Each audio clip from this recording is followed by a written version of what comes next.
Olá, bem-vindo ao nosso canal, o canal Performance. Hoje é dia 21 de abril de 2020 e nós vamos fazer uma entrevista com o Dr. Marco Canteiro. E o tema é Covid-19. Como não podia ser diferente, o Marco ele é um médico, ele é o principal executivo de algumas multinacionais na gestão médica e eu acho muito interessante e oportuno a gente conversar com ele sobre essa questão. Olá Marco, bom dia, como que você está? Tudo bem por aí? Olá, Carlos, tudo bem? Tudo certo? Bom falar com você. Vamos tentar ajudar aí as pessoas em relação ao comportamento e as próximas etapas para a gestão do Covid-19. Marco, como que você está vendo o cenário atual da Covid-19? Qual que é a sua avaliação como um todo do atual cenário dessa gripe? Tem sido uma novidade para a medicina e daqui a algum tempo a gente vai ter essa doença como mais uma no rol de doenças que a ciência consegue controlar bem. A gente tem grandes avanços em tratamento, com uma série de oportunidades aí de medicamentos já usados para outras doenças, que estão sendo usados com sucesso para o Covid-19. As UTIs já foram preparadas, você tem vários estados, várias capitais brasileiras com um recurso adequado de UTI, que não tinha, houve um incremento, isso foi um avanço bem bacana. Alguns estados ainda não têm isso na plenitude, mas capitais importantes como São Paulo, Rio de Janeiro, Belo Horizonte, Porto Alegre têm uma estrutura já compatível com a demanda, pelo menos até o dia de hoje.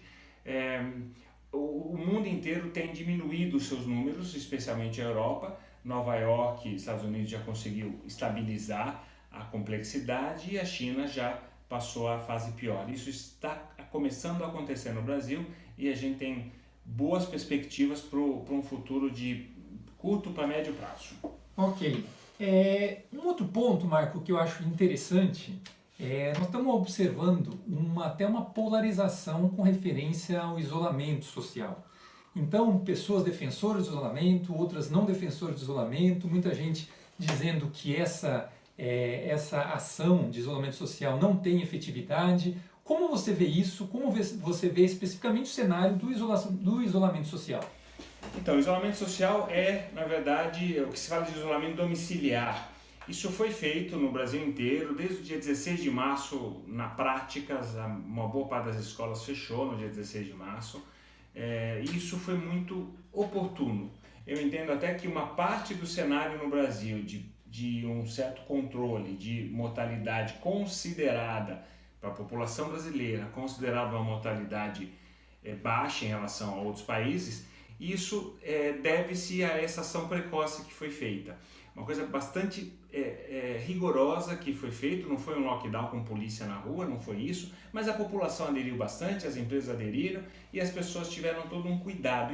Isso foi muito importante. Tem um momento que isso começa a ser não tão necessário no momento em que as estruturas hospitalares passam a dar conta daquele atendimento que vai ter dos casos mais graves, que são a minoria, mas evidentemente para aquela família que tem uma pessoa doente, que tem um senhor de 70 anos, o pai de uma família, o avô de uma família que precisa de uma UTI, aquilo para aquela pessoa é uma situação trágica e precisa ter o recurso. Por isso os governos, acho que fizeram, todos eles de uma maneira geral, fizeram adequadamente e a gente tem hoje o recurso para a maior parte da população brasileira. Legal. Bom, Marco, você, como eu fiz na introdução do nosso canal, você é um gestor médico, principal executivo médico de multinacionais. Como que as empresas estão administrando essa situação atual? Quer dizer, elas precisam continuar operando, a gente tem todo esse cenário econômico, você precisa garantir a saúde das pessoas, dos trabalhadores. Como que as empresas estão administrando, como você está gerindo essa parte das empresas, a gestão das pessoas dentro das empresas atualmente? Isso que você falou, Carlos, é importante porque a gente não pode abrir mão de continuar funcionando o país. A gente poderia ter, uma tese poderia ser, vamos ficar em isolamento domiciliar, todo mundo em casa até a vacina chegar. Isso não tem data, pode demorar 1, 2 ou 3 anos e aí você teria desabastecimento, violência, uma série de problemas sociais imensos, desemprego. Então o que a gente tem que fazer? Ficamos em isolamento domiciliar, quem pode ficar, as outras pessoas que necessitavam trabalhar pelo tipo de atividade pela possibilidade de atividade, estão trabalhando. E isso é muito bom para a sociedade, desde que tomadas as devidas precauções, que é o distanciamento social. O distanciamento social é diferente de isolamento domiciliar. Isolamento domiciliar é você ficar em casa, o que tem as suas vantagens, só que você não é produtivo. Distanciamento social, numa boa parte das atividades, dá para você fazer, dá para você trabalhar com o distanciamento, tomando cuidado no transporte, tomando cuidado nas refeições, tendo distanciamento social em relação a não ter contato físico próximo, o uso de máscara, que até 20 dias atrás não era recomendado pela Organização Mundial da Saúde, e houve uma mudança de processo, entendendo que mesmo não sendo máscaras oficiais, as teias de pano são benéficas para o processo. Então, na prática, a gente tem trabalhado, as indústrias, alguns serviços essenciais, os hospitais, têm trabalhado com medidas de precaução, higiene das mãos, etiqueta respiratória, uso de máscaras e distanciamento social de uma maneira bastante efetiva. Isso pode ampliar a partir de agora, é a nova tendência.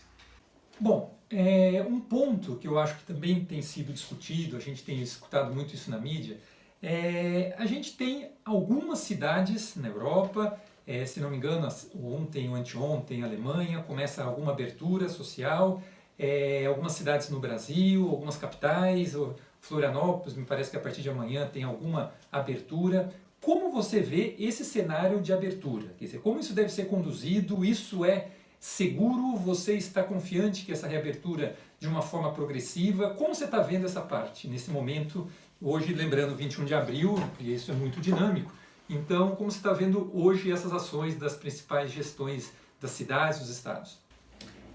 A gente tem uma doença que é séria, todo mundo já sabe, vamos partir dessa premissa, existe uma seriedade nessa doença. Por outro lado, uma boa parte das cidades já tem estrutura, muito bom. Estrutura para quê? Para poder atender os casos mais graves. A maioria das pessoas, ainda bem, não tem um caso de complexidade maior. Quem é o caso grave? É o idoso, especialmente acima de 60, 65 anos, o paciente com uma doença crônica importante e habitualmente mal controlada, como diabético, um paciente com câncer fazendo quimioterapia, um asmático severo, um enfisematoso, são pessoas que têm doenças crônicas, que muitas vezes têm uma idade também acima de 50, 60, 70 anos, associado ao Covid, passa a ser um doente de maior risco. As pessoas mais jovens, o rapaz de 20 anos, 30 anos, o trabalhador, de uma maneira geral, a complexidade, a letalidade da doença é bastante baixa no mundo inteiro, inclusive no Brasil. Então, eu vejo a possibilidade real de que a gente possa voltar às atividades. É lógico que com muita responsabilidade, com muito cuidado, mantendo o distanciamento. Não são todos os grupos que vão voltar a trabalhar, mas aquelas pessoas produtivas, jovens, saudáveis, sem doença crônica importante, essas pessoas podem voltar. A outra opção é continuar no isolamento domiciliar. Essa opção é muito séria, pode levar a desabastecimento, pode levar a violência social, a desemprego, a uma recessão econômica sem precedentes, pelo menos na história moderna, nas nossas gerações atuais. A gente pode nunca ter visto uma recessão como essa. Então vale a pena a gente dar a dose que a doença tem. A doença é grave, estamos tratando, mas devemos voltar às nossas rotinas com o devido cuidado. Dá para voltar na cidade de Manaus, por exemplo? Não. Manaus tem uma complexidade maior, Fortaleza tem uma complexidade, não tem leitos para todo mundo. Então essas cidades devem ser tratadas com o devido cuidado. Agora, cidades do interior paulista, cidades como Santa Catarina, Rio Grande do Sul, que são locais com um menor número de pacientes e com uma estrutura que está conseguindo atender a todos, pode e deve voltar. E a cidade de São Paulo, que é a maior cidade da América Latina, também acho que deve voltar sim, porque é a grande locomotiva do Brasil, com os devidos cuidados, passo a passo. Não dá para falar, só vai voltar no meio de maio. Aí a gente vai ter problemas econômicos mais severos do que a Covid, inclusive pela questão de saúde, porque outras coisas acontecem, mortalidade por outras doenças, desassistência, pessoas com câncer que vão deixar de receber quimioterapia. Então devemos voltar sim, com brevidade e com responsabilidade. Finalizando, Marco, e uma pergunta que eu sei que é o seu tema. Apesar do Covid-19, nós vamos viver 100 anos? Esse é o meu tema, é muito legal a sua pergunta, agradeço, porque o meu tema, já desde o ano passado, a gente tem falado, você viverá 100 anos, com todo o avanço da ciência, todas as oportunidades que a ciência tem dado, desde saneamento básico, vacinação, cirurgia, anestesia, quimioterapia. A gente hoje tem um pensamento que em médio prazo, médio para longo prazo, a gente terá a possibilidade de viver muitos anos, maior do que a longevidade conquistada no último século, que foi de 40 para 80 anos. Então, o meu tema, você viverá 100 anos, agora eu coloquei uma vírgula, você viverá 100 anos, apesar do coronavírus, pode ter certeza disso. Então, muito obrigado pela entrevista, Carlos.